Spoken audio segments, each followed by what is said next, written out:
തുടർച്ചയായി പെൺകുട്ടികളെ തട്ടിക്കൊണ്ടുപോയി കൊല്ലുന്ന സംഭവങ്ങൾ തടയാൻ കഴിയാത്തതും കുറ്റവാളികളെ പിടിക്കാൻ കഴിയാത്തതും കൊണ്ട് പോലീസിനു മേലെ പൊതുജനങ്ങൾക്കുള്ള വിശ്വാസം കുറഞ്ഞു വരികയാണ്. വിക്രം സെയിം പാറ്റേണിലാണ് കൊന്നിരിക്കുന്നത്. ഇപ്രാവശ്യവും blood mark, finger print, semen traces ഒന്നുമില്ല. ബട്ട് പഴയ കേസിനും ഇതിനും ഒരു ഡിഫറൻസ് ഉണ്ട് വിക്രം. സെഡേറ്റീവ്സ് ഉപയോഗിച്ച് കുറച്ച് മണിക്കൂറിന് ശേഷം ഒരു ഡിഫറെന്റ് കോംബോ ഡ്രഗ് യൂസ് ചെയ്തിരിക്കുന്നു. എങ്ങനത്തെ ഡ്രഗാ കൊടുത്തിരിക്കുന്നത്? ഡിഫറെന്റ് കോമ്പിനേഷൻസ് ഉള്ളതുകൊണ്ട് it will take some time. Within 2 days I give you the exact report. Sir, നമുക്ക് കിട്ടിയിരിക്കുന്ന 2 വിധം എവിഡൻസ്. ഒന്ന്, കില്ലർ കുട്ടികൾക്ക് കൊടുത്ത ഡ്രഗ്, അതിന്റെ കോമ്പസിഷൻ കോംപ്ലിക്കേറ്റഡാ. ഇത് കൂടുതലും ഗോവയിലാണ് കണ്ടുവരുന്നത്. ഇവിടെ ലോക്കലായിട്ട് ആരാ സപ്ലൈ ചെയ്യുന്നതെന്ന് ഞങ്ങൾ ഇൻവെസ്റ്റിഗേറ്റ് ചെയ്തുകൊണ്ടിരിക്കുക. രണ്ടാമത്തത്, കില്ലറിന്റെ ബൈറ്റ് മാർക്സ്. 12 വർഷങ്ങൾക്ക് മുമ്പ് കുണ്ണൂരില് ഇതേപോലെ പെൺകുട്ടികളെ തട്ടിക്കൊണ്ടുപോയി റേപ്പ് ചെയ്ത് കൊന്നിട്ടുണ്ട്. റിപ്പോർട്ട്സിന്റെ അടിസ്ഥാനത്തിൽ ആ കുട്ടികളുടെ ദേഹത്ത് ബൈറ്റ് മാർക്സ് ഉണ്ടായിരുന്നു. ആ 2 കേസുകളുടെയും ഡീറ്റെയിൽസ് ഞങ്ങൾ എടുത്തിട്ടുണ്ട്. അത് മാത്രമല്ല സർ, ഇന്ത്യ മുഴുവനുള്ള ഗവൺമെന്റും പ്രൈവറ്റ് ഡെന്റൽ ഹോസ്പിറ്റൽസിന്റെ ഡെന്റൽ റെക്കോർഡ്സ് കളക്ട് ചെയ്തിട്ട് നമുക്ക് കിട്ടിയിരിക്കുന്ന ടീത്ത് മാർക്സും ആ റെക്കോർഡ്സും മാച്ച് ആവുന്നുണ്ടോ എന്ന് നോക്കാൻ ഞങ്ങൾ ട്രൈ ചെയ്യാണ് സർ.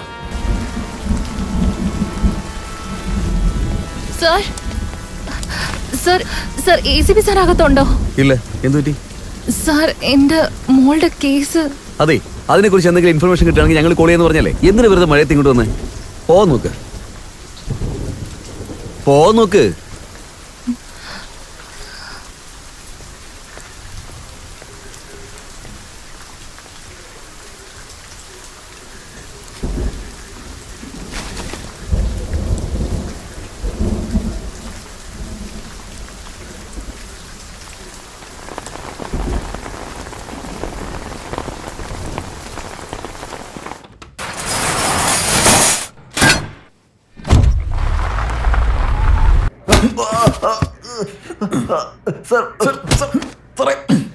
സാറേ, ഞാനൊന്നും ചെയ്തില്ല.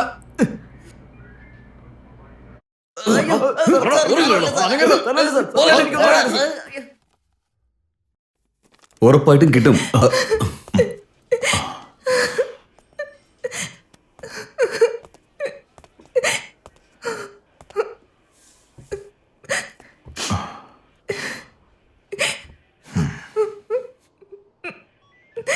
നിങ്ങളുടെ അച്ഛനെ കൈയോടെ പിടിച്ചിട്ടും അയാൾ കുറ്റമൊന്നും ചെയ്തില്ലെന്നാ പറയുന്നത്.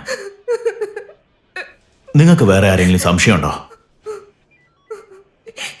ഇല്ല സർ, എന്റെ അച്ഛൻ ഒരിക്കലും എന്റെ മോളെ തട്ടിക്കൊണ്ടു പോവില്ല. വീട്ടിൽ മുത്തശ്ശനും പേരക്കുട്ടിയും തമ്മിലുള്ള റിലേഷൻഷിപ്പ് എങ്ങനെയായിരുന്നു? എന്റെ മോൾക്ക് എന്റെ അച്ഛനെ വളരെ ഇഷ്ടം. എന്റെ അച്ഛന് എന്റെ മോളെ ജീവനാ സർ. നിങ്ങളുടെ ഭർത്താവ് എവിടെയുള്ള? അദ്ദേഹം സിംഗപ്പൂരിൽ ബാങ്കിൽ വർക്ക് ചെയ്യുന്നു സർ. ഞാനും എന്റെ മോളും എന്റെ ഭർത്താവിന്റെ അച്ഛന്റെയും അമ്മയുടെയും കൂടിയായി താമസിക്കുന്നത്. എന്റെ വീട്ടിലേക്ക് പോകുന്നത് വളരെ കുറവാണ്. എന്നാ ശരി മാഡം, നിങ്ങൾക്ക് ആരുടെങ്കിലും പുറത്ത് സംശയം വന്നാലോ എന്തെങ്കിലും തോന്നിയാലോ ഞങ്ങളുടെ അടുത്ത് പറയണം. ഇപ്പൊ പോയിക്കോളൂ. ശരി സർ. കാരണം അവർ വീട്ടിൽ ഡ്രോപ്പ് ചെയ്തു.